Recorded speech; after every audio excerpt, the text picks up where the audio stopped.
Hey guys, this is Abhishek and you are watching Cam Shraddha. तो आज बात करते हैं हम लोग क्लास 10th के मैथमेटिक्स के चैप्टर नंबर फर्स्ट, जिसका नाम है रियल नंबर्स। आप 9th क्लास में इस चैप्टर को पढ़ के आते हो, जिसका नाम रहता है 9th क्लास में number system.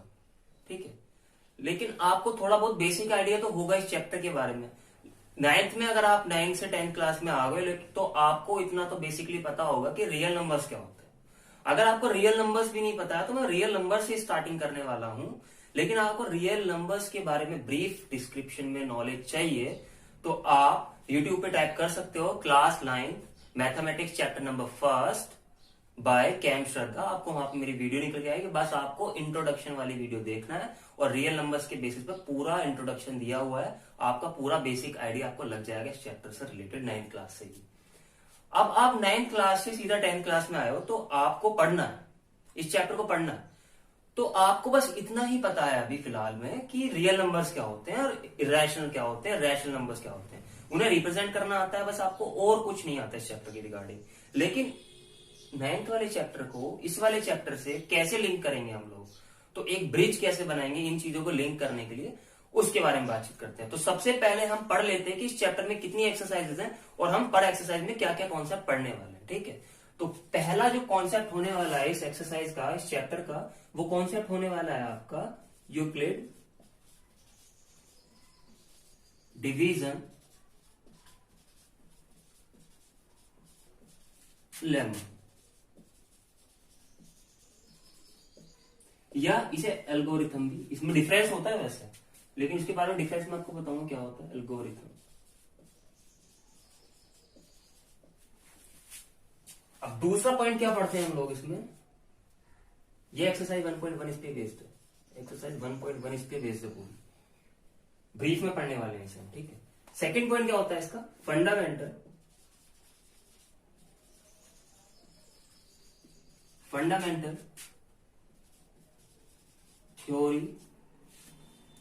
Theorem of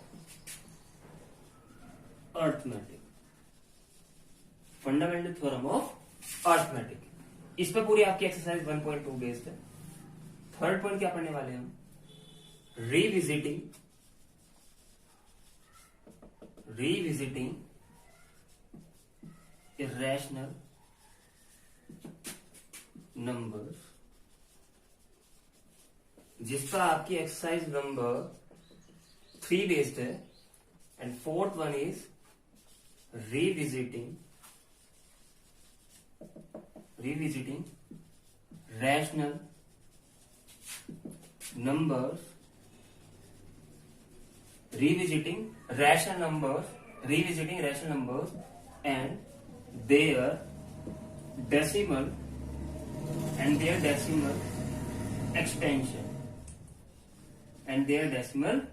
expansion, इस पे आपकी एक्सरसाइज नंबर 1.4 बेस्ड है।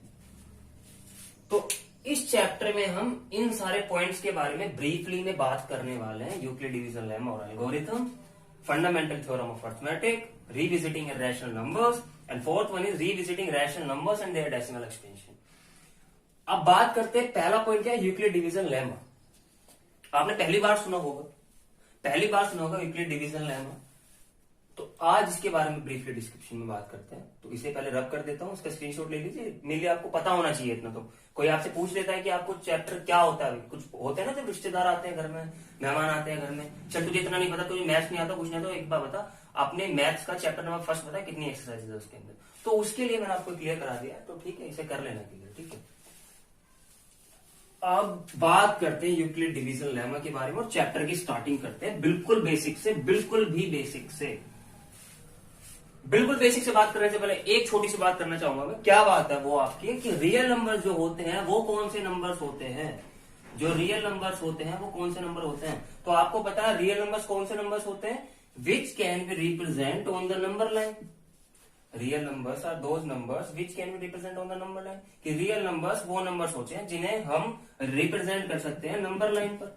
नंबर लाइन भी आपको पता है up to positive infinite, -1, -2, -3 and up to minus infinite. तो रियल नंबर्स वो नंबर्स होते हैं जिन्हें आप नंबर लाइन पर रिप्रेजेंट कर सकते हो। लेकिन एक जिसकी दूसरी डेफिनेशन भी होती है जो मैंने आपको प्रूफ करवाई थी, क्या, Real numbers is the combination of rational numbers. Real number is the combination of rational number and irrational number. Rational number and irrational number. Real number is the combination of rational numbers and irrational number. फिर मैंने आपको 9th class में ये भी बताया था कि जो रैशनल नंबर होता है वो कॉम्बिनेशन होता है किसका, इसके अंदर सारे नंबर्स आ जाते हैं. कौन कौन से नंबर्स आते हैं इसके अंदर? Just like integers. इंटीजर्स तो पॉजिटिव और नेगेटिव सारे इंटीजर्स में आ गए, लेकिन जो डेसिमल वाली चीज आती है वो कौन सी आती है? टर्मिनेटिंग वाले डेसिमल भी इसके अंदर आते हैं, नॉन टर्मिनेटिंग वाले भी इसके अंदर आते हैं. लेकिन इर्रेशनल के अंदर कौन से वाले आते हैं? सिर्फ इर्रेशनल के अंदर आते हैं बस कौन से वाले? Non terminating and non repeating. जिन भी बच्चों को ये वाला कॉन्सेप्ट अभी समझ में नहीं आ रहा है, ये वाला टर्मिनेटिंग नॉन टर्मिनेटिंग इंटीजर्स वाला कॉन्सेप्ट समझ नहीं आ रहा, तो आप जाकर मेरी वीडियो चेक कर सकते हो 9th क्लास वाली. ठीक है, उसमें आपको बिल्कुल क्लियर हो जाएगा. ठीक है, और मेरे ख्याल से वो आपको देख लेना, लेकिन कॉन्सेप्ट आपका बहुत अच्छे से बिल्डअप हो जाएगा. और ये आएगा non repeating. Okay, non terminating and non repeating. तो अभी बच्चा बड़ा हुआ है, 9th क्लास से 10th में आया है. बच्चा बड़ा हो गया 9th क्लास से 10th में आया, और उसे बस अभी इतना पता है कि रियल नंबर्स क्या होते हैं, इंटीजर्स क्या होते हैं, terminating non repeating, whole numbers क्या होते हैं, नेचुरल नंबर्स क्या होते हैं. उसे बेसिक आइडिया है बस इस चैप्टर के बारे में, उसे अभी कुछ पता नहीं है. तो बिल्कुल बेसिक से स्टार्ट करते हैं हम यूक्लिड डिवीजन लेमा की तरफ में. होप सो आपको क्लियर हो गया हो. Please note it down, screenshot ले लो. चलो, स्क्रीनशॉट का जमाना है भाई, ये तो हमें जमाने के साथ चलना चाहिए. ठीक है, जमाने के साथ हमें चलना चाहिए. अगर हम जमाने के साथ नहीं चलेंगे ना तो हम पीछे रह जाएंगे. ठीक है, तो chapter first Euclid division lemma, पहला टॉपिक.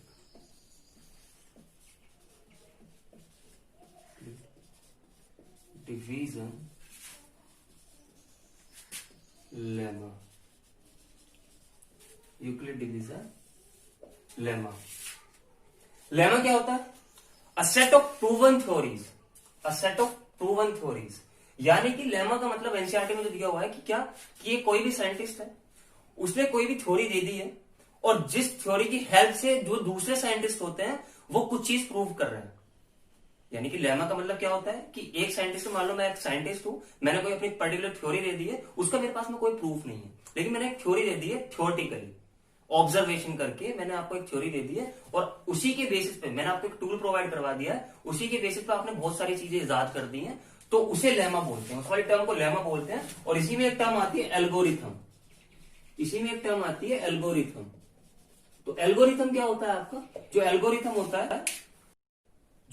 होता है उसका मतलब होता है क्या, कि एक सीरीज जिससे आप कुछ चीज प्रूव कर रहे हो, या स्टेप, किसी भी चीज को सॉल्व करने के लिए आप जो सीरीज लाके स्टेप करते हो, मान लो स्टेप फर्स्ट, स्टेप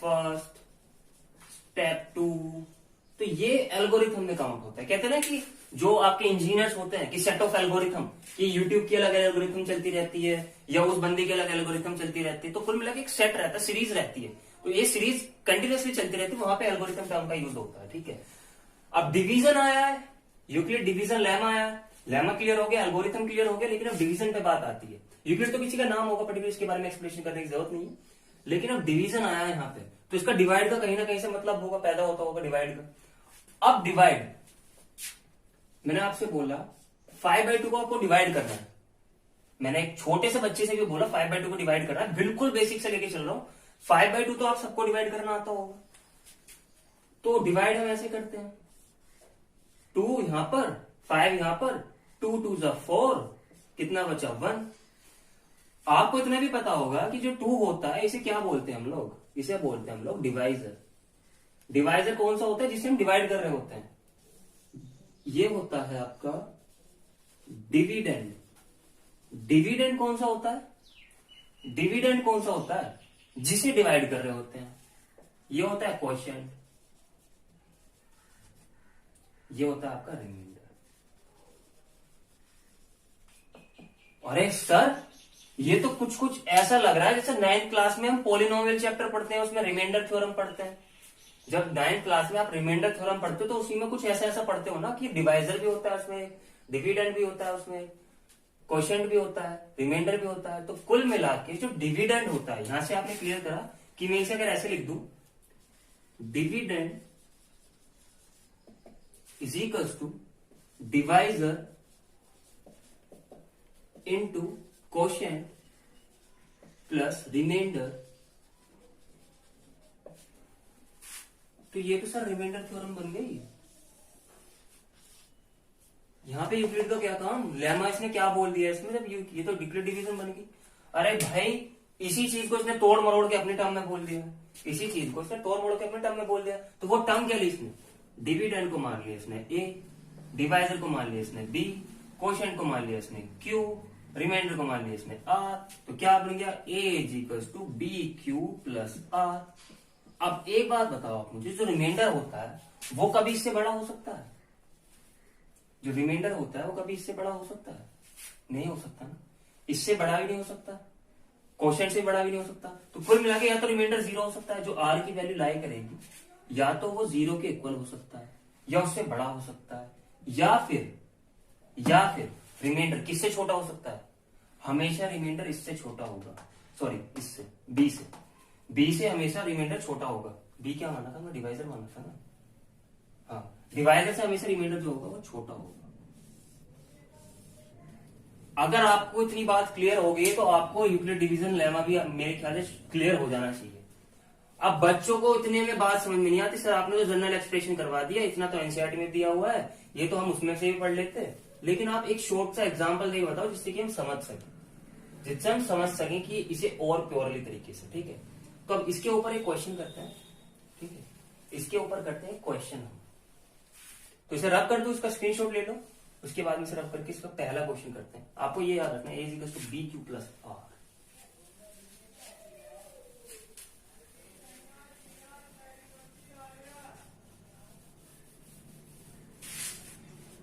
तो क्वेश्चन देख लेते हैं इससे रिलेटेड। क्वेश्चन क्या है हमारा, आप क्वेश्चन लो ऐसा कि आप 12 को किससे डिवाइड कर रहे हो, 7 से डिवाइड कर रहे हो। 12 को 7 से डिवाइड कर रहे हो, तो इसमें रिमाइंडर क्या बचना चाहिए? सबको पता है रिमाइंडर 3 बचेगा इसमें, 3 नहीं 5 बचेगा इसमें रिमाइंडर। कैसे पता लगा हमें, यूक्लिड डिवीजन लेमा की बेस से कैसे सॉल्व कर सकते हैं हम लोग? तो आपको पता है ये क्या होता है, डिवाइजर होता है, ये डिविडेंड होता है। तो कर लो, ठोक दो ऐसे, 12, 7, 5, ये क्वोशिएंट, ये वैल्यू कितनी है, ये कितनी हो गई आपकी, ये होती है ए, ये होती है बी, ये होती है क्यू, ये होती है आर। तो कुल मिला के इसे कैसे लिख सकते हैं हम? तो क्वेश्चन था ये 12 को डिवाइड करना है किससे, 7 से डिवाइड करना है, क्वेश्चन था ये। तो यूक्लिड डिवीजन लेमा क्या बोलता है, जो 12 है वो 7 यानी कि 1 टाइम्स से 7 का प्लस रिमाइंडर कितना है 5। ये तो लिखा है मैंने, नहीं आया सर समझ में, क्यों नहीं आया? इसे बी मानना है 7 को, 12 को ए मानना है, इसे क्यू मानना है, और जो इसे एक्स मान लो, जो माइनस होके बचेगा उसे आर मान लो। तो यूक्लिड डिवीजन लेमा क्या कहता है आपको, यूक्लिड डिवीजन लेमा कहता है बी इज इक्वल टू कितना है, 12 कितना है ए, 7 कितना है बी, 1 कितना है क्यू, 5 कितना है आर। तो ये तो A is equal to B Q plus R हो गया ना। तो कुल मिला के अगर मैं किसी चीज को डिवाइड करता हूं तो वो इसी चीज से तो सेटिस्फाई होती है। लेमा का मतलब क्या होता है, set of proven theories, proven, किसी चीज को प्रूव करना। तो प्रूव तो कर दिया ना कि अगर 7 को इससे डिवाइड करना है, अगर इसे कंप्लीट फैक्टर बनना चाहिए तो रिमाइंडर 0 होना पड़ेगा। अगर मैं रिमाइंडर को 0 कर दूं यहाँ पे, तो कुल मिला के 7 से पूरा डिविजिबल हो जाएगा, 7 इसका एक फैक्टर हो जाएगा। अगर यहाँ पे रिमाइंडर 0 कर दूं, लेकिन रिमाइंडर कितना निकल के आया 5। तो कुल मिला के 7 के रास्ते में 7 को अगर इसे काटना है, इसे तोड़ना है, तो आपको क्या करना पड़ेगा, इसमें से 5 कैंसिल आउट करना पड़ेगा। क्यों? क्योंकि जो रिमाइंडर है वो इसके काटने में अड़चन पैदा कर रहा है। तो इस स्टेटमेंट से हमें क्या पता लगा, जो रिमाइंडर होता है ना वो अड़चन पैदा करता है किसके काम में, डिवाइजर को, डिविडेंड को काटने के काम में अड़चन पैदा करता है। ठीक है, तो जहां पे आर की वैल्यू जो लाई करती है, कहां से कहां तक लाई करती है, आर की वैल्यू करती है लाई 0। या तो रिमाइंडर 0 हो सकता है, या मैक्स टू मैक्स कितना हो सकता है, बी के इक्वल हो सकता है। बी तक हो सकता है, बी से छोटा हो सकता है, 0 से बड़ा हो सकता है रिमाइंडर। तो होप आपको बात क्लियर हो गई होगी कि यूक्लिड डिवीजन लेमा क्या बोल रहा है। ठीक है, अब एक बात आती है, क्या इतना आपको क्लियर हो गया? अब बात करते हैं एल्गोरिथम के बारे में कि यूक्लिड डिवीजन एल्गोरिथम क्या होती है। इसमें जो एल्गोरिथम आती है, इसमें एल्गोरिथम का क्या काम रहता है, क्यों यूज करते हैं हम लोग। ठीक है, तो उसके बारे में बात करते हैं हम लोग। तो मेक श्योर इसका आपको एग्जाम्पल समझ में आया होगा, इसे नोट कर लो आप। इसके बारे में और एक्सप्लेनेशन करेंगे बाद में, एग्जांपल दूंगा मैं इसके रिलेटेड भी, आपके एनसीईआरटी एक्सरसाइज के एग्जांपल्स भी दूंगा मैं आपको इससे रिलेटेड। लेकिन उसके पहले हम एल्गोरिथम पढ़ लेते हैं, एल्गोरिथम होता क्या। ठीक है, इसे रब कर देता हूं। तो आप बात करते हैं एल्गोरिथम के बारे में। एल्गोरिथम क्या होता है? जब आप एनसीईआरटी उठा के देखोगे तो एनसीईआरटी में बहुत सारी किचपिच दी हुई है। क्यों? एनसीईआरटी समझ में तो किसी की आती नहीं है, लेकिन अगर पढ़ाने वाला अच्छा हो तो आप बहुत अच्छे से समझा सकते हैं, क्योंकि एनसीईआरटी की छोटी सी लाइन में बहुत बड़ा सार छुपा होता है। जैसे मान लो, जो मैं बार बार कहता हूँ कि एनसीईआरटी जो रहती है हमारी गीता रहती है, भगवत गीता रहती है हम लोगों की एनसीईआरटी 12th तक के बच्चों के लिए। इसमें सारा सार छुपा हुआ, अगर कोई समझाने वाला हो तो आप उसे अच्छे तरीके से समझा सकते हैं। कोई आर डी शर्मा नहीं चलेगी उसके सामने, कोई एग्जाम्पलर नहीं चलेगी, कोई अदर बुक्स नहीं चलेगी, एनसीईआरटी पे फोकस करना है आपको। ठीक, लेकिन जब आप एनसीईआरटी पढ़ते हो तो उसमें काफी ज्यादा कंफ्यूजन क्रिएट होती है आपको। उसमें स्टेप वाइज दिया हुआ है एल्गोरिथम के कि पहला स्टेप ये चलेंगे हम लोग, दूसरा स्टेप ये चलेंगे, तो हम लेमा से कैसे रिलेट कर सकते हैं। तो कुल मिला के आपको एक क्वेश्चन देता हूं मैं कि मान लो आपको अगर एल्गोरिथम पढ़ना है, आपके पास में 25 है और एक है 35, आपको उसका एचसीएफ निकालना है। कुल मिला के एचसीएफ निकालने के लिए ही एल्गोरिथम का यूज होता है। एचसीएफ निकालने के लिए ही एल्गोरिथम का यूज होता है। अब आप बोलोगे सर एचसीएफ तो हम ऐसे भी निकाल लेते हैं, एचसीएफ तो सर हम ऐसे भी निकाल लेते हैं, 25 है 35 है, इसका एचसीएफ कितना होगा, 5 5 जो 25, 5 1 5, ये 5 7 जा 7 1 जा, 5 इंटू 5 इंटू 5, 5 इंटू 7, ये हो गया इसका हाईएस्ट कॉमन फैक्टर 5। लेकिन अच्छा इतना निकाल दिया आपने इसका हाईएस्ट कॉमन फैक्टर, 1 2 3 7 5 2 4 0 3 2, इसका एचसीएफ निकालना, बैंड बच जाएगी। इसका एचसीएफ निकालने में अगर इस वाले कॉन्सेप्ट से निकालोगे तो आपकी बैंड बच जाएगी, पेपर भर जाएगा, लेकिन आपका एचसीएफ क्या पता तब भी आपका आंसर गलत है। तो इसी चीज को फॉलो करने के लिए यूक्लिड ने एक टूल दिया जिसकी वजह से हम इजीली कैलकुलेट कर सकते हैं एचसीएफ। अब एचसीएफ का हमारी प्रैक्टिकल लाइफ में क्या यूज होता है भाई? एचसीएफ का यूज क्या होता है हमारी लाइफ में? एचसीएफ का यूज होता है हाईएस्ट कॉमन फैक्टर। आपको अपने घर में ईंट लगवानी है, ये दीवार है, इस पर आपको ईंट लगवानी है। आपके दो कॉम्बिनेशन है आपके पास में ईंट के। पहला कॉम्बिनेशन की जितनी भी ईंटें मान लो उसमें 200 ईंटें हैं, दूसरे कॉम्बिनेशन की जो ईंटें आपको 50 ईंटें हैं। तो कुल मिला के आपको क्या करना है कि इस पूरी दीवार के अंदर मिनिमम एरिया ऑक्यूपाई करे, वो इस पूरी वॉल के अंदर एक मिनिमम एरिया ऑक्यूपाई करे और इसमें एक कॉम्बिनेशन सेट हो जाए और ये सारी की सारी ईंटें उस दीवार पे आ जाए। तो कुल मिला के हमें उसमें एक रो में या सीरीज में कॉलम में लगाने के लिए, अरेंज करने के लिए आपको इसमें हाईएस्ट कॉमन फैक्टर निकालना पड़ता है। जब आप हाईएस्ट कॉमन फैक्टर निकाल लेते हो तो आपको पता लग जाती है कि एक रो के अंदर या कॉलम के अंदर हम मैक्सिमम इतनी ईंटें लगा सकते हैं, तो इतना एरिया कवर होगा। तो एक मैथमेटिकल एनालिसिस हो जाता है हमारे माइंड में, हम ऑब्जर्व कर लेते हैं कि कैसे कैसे खर्चा आने वाला है हमारा। तो कुल मिला के इनका यूज यहाँ पर होता है। ठीक है, लेकिन जब आप 11th 12th का मैथमेटिक्स पढ़ते हो, 11th 12th की मैथमेटिक्स में ऐसा नहीं होता है। 11th 12th का जो मैथमेटिक्स होता है वो थोड़ा इंजीनियर पर्पज से बना हुआ होता है। लेकिन यहाँ तक कि आपका क्वांटिटिव एनालिसिस देखा जाता है कि आपका क्वालिटिव यानी क्वांटिटिव एप्टीट्यूड स्किल देखी जाती है कि आप प्रैक्टिकली मैथ को कैसे रिलेट कर सकते हो। ठीक है, 10th तक आप ये देखोगे। तो जैसे हम बात करते हैं यूक्लिड डिवीजन लेमा के बारे में, तो आपको कुछ नहीं करना है इसके अंदर, सिंपली बड़े वाले को मानना है हमें ए। क्यों? जब आपने लेमा पढ़ा था, यूक्लिड डिवीजन लेमा पढ़ा था आपने, जब हम 12 को डिवाइड कर रहे थे 5 से या 7 से, तो आप ए किसे मानते थे 12 को, बी किसे मानते थे 5 को, ऐसे तो मानते थे। तो कुल मिला के ए हमें बड़े वाले को कंसिडर करना, बी हमें छोटे वाले को कंसिडर करना। बस लगा दो यहाँ पे, क्या ये वाला फंडा लगा दो। याद आया कुछ लेमा वाला फंडा? लगा दो इसमें आके। अच्छा, अगर हम लगा देते हैं, सॉरी यहाँ पे ए होता है क्या?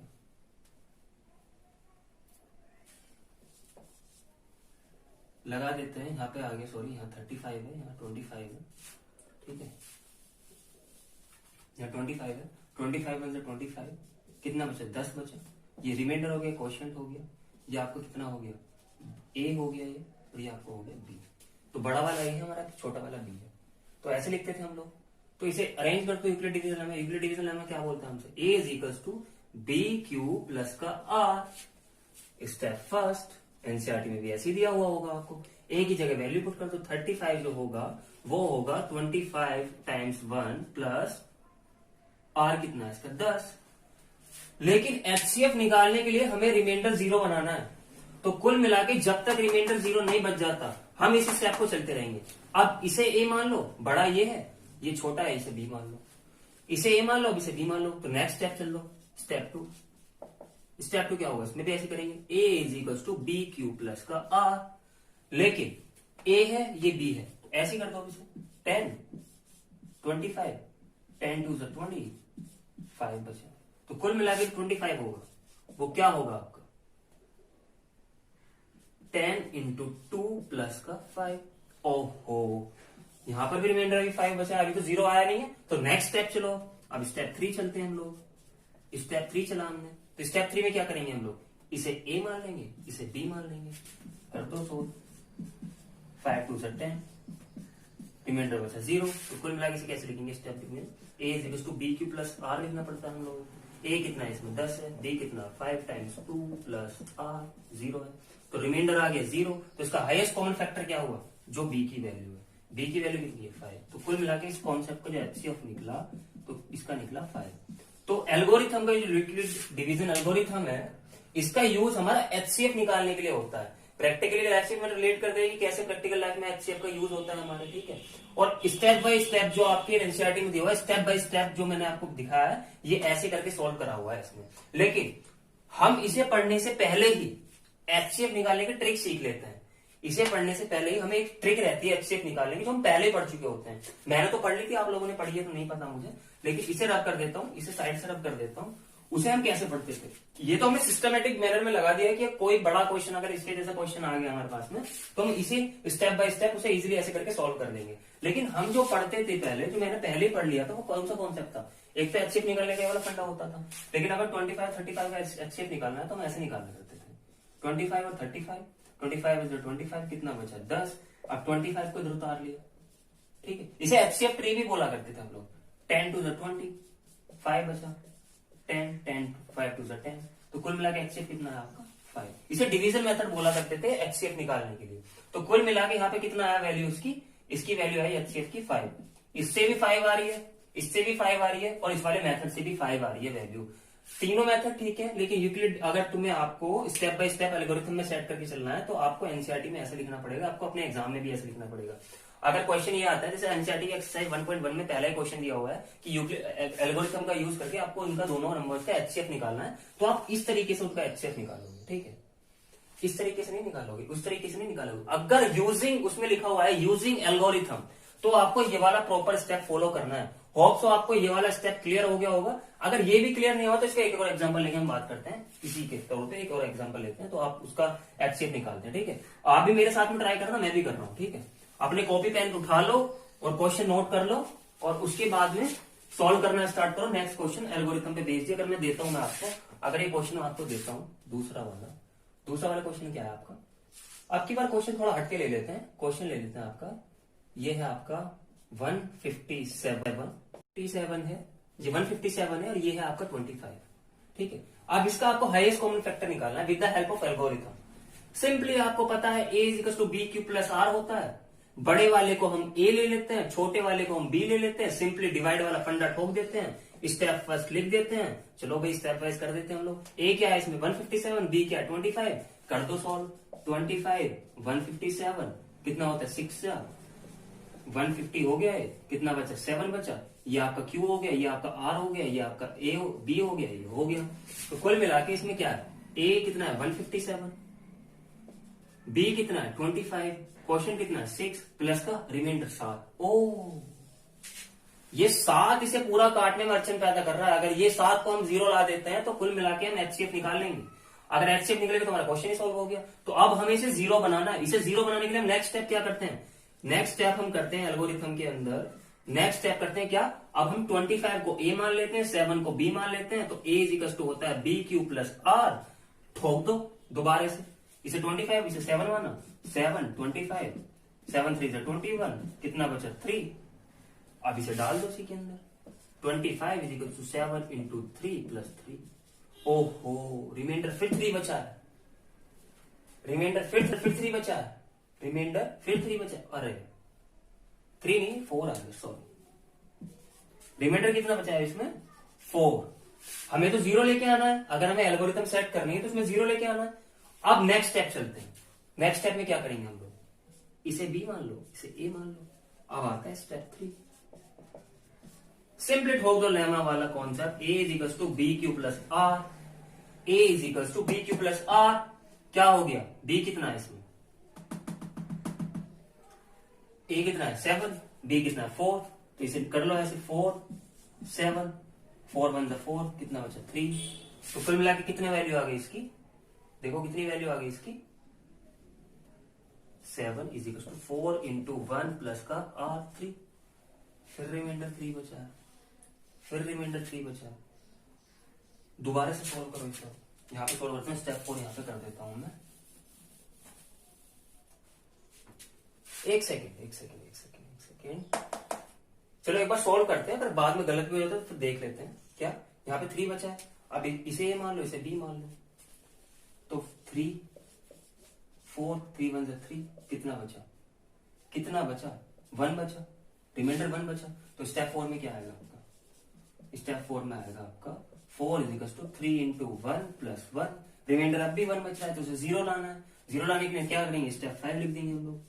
स्टेप 5 क्या लिखेंगे हम लोग? स्टेप 5 आएगा हमारा क्या? इसे ए मान लेंगे, इसे बी मान लेंगे। तो 1 को 3 से कर देंगे, 1 3 जा 3, रिमाइंडर बचा 0।